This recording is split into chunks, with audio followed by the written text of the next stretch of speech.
A monster calls. Invisible. Connor stood waiting in the schoolyard. He'd seen Lily earlier. She was with a group of girls who he knew didn't really like her, and who she didn't really like either. But there she was, standing silently with them while they chatted away. He found himself trying to catch her eye, but she never looked over at him, almost as if she could no longer see him.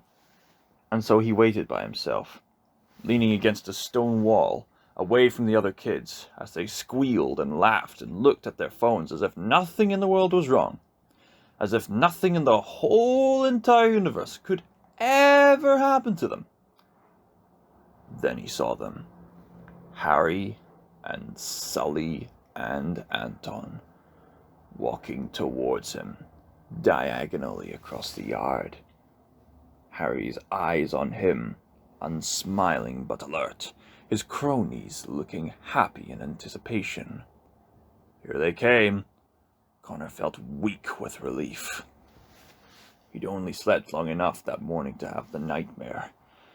As if things hadn't been bad enough, there he'd been again, with the horror and the falling, with the terrible, terrible thing that happened at the end.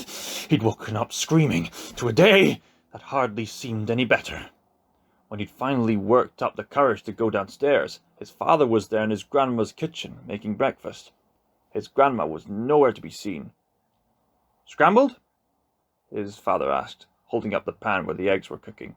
Connor nodded, even though he wasn't remotely hungry, and sat in a chair at the table. His father finished the eggs and put them on some buttered toast he'd also made, setting down 2 plates, one for Connor, one for himself. They sat, and they ate. The silence grew so heavy, Connor started to have difficulty breathing. "That's quite a mess you've made," his father finally said. Connor continued to eat, taking the smallest bites of egg possible. "She called me this morning. Very, very early." Connor took another microscopic bite.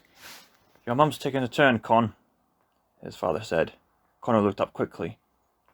"Your grandma's gone to the hospital now to talk to the doctors," his father continued. "I'm going to drop you off at school." "School?" Connor said. "I want to see Mum!" But his father was already shaking his head. "It's no place for a kid right now.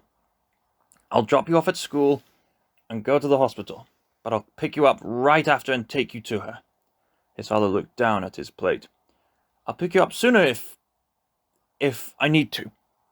Connor set down his knife and fork. He didn't feel like eating anymore. Or maybe ever again. "Hey," his father said. "Remember what I said about needing you to be brave? Well, now's the time you're going to have to do it, son." He nodded towards the sitting room. "I can see how much this is upsetting you." He gave a sad smile, which quickly disappeared. "Second your grandma." I didn't mean to," Connor said, his heart starting to thump.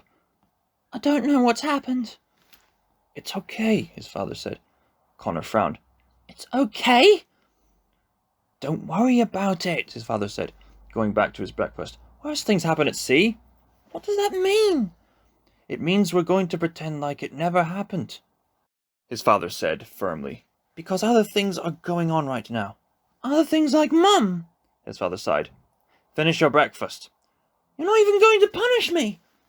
"What would be the point, Con?" his father said, shaking his head. "What could possibly be the point?" Connor hadn't heard a word of his lessons in school, but the teachers hadn't told him off for his inattentiveness, skipping over him when they asked questions to the class. Mrs. Marle didn't even make him hand in his life writing homework, even though it was due that day. Connor hadn't written a single sentence. Not that it seemed to matter. His classmates kept their distance from him, too, like he was giving off a bad smell. He tried to remember if he'd talked to any of them since he'd arrived this morning. He didn't think he had, which meant he hadn't actually spoken to anyone since his father that morning. How could something like that happen? But finally, here was Harry. And that, at least, felt normal. "Connor O'Malley," Harry said, stopping a pace away from him.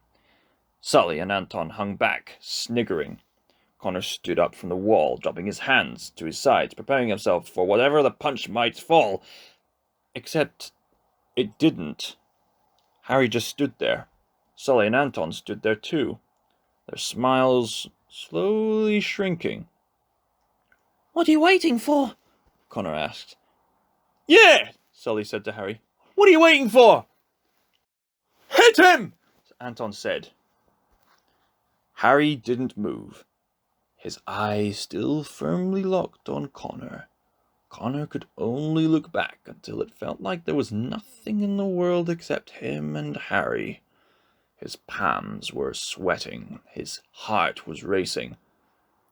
"Just do it," he thought, and then realized he was saying it out loud. "Just do it!" "Do what?" Harry said calmly. "What on earth could you possibly want me to do, O'Malley?" "He wants you to beat him into the ground," Sully said. "He wants you to kick his ass," Anton said. "Is that right?"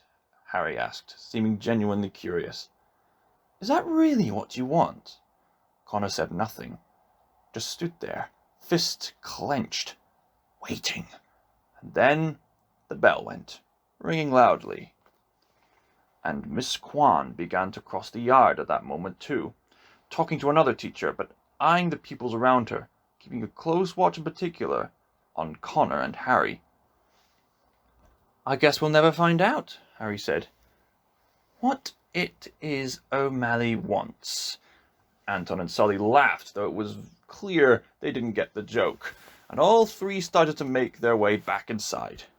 But Harry watched Connor as they left, never looking away from him. As he left, Connor standing there alone, like he was completely invisible to the rest of the world.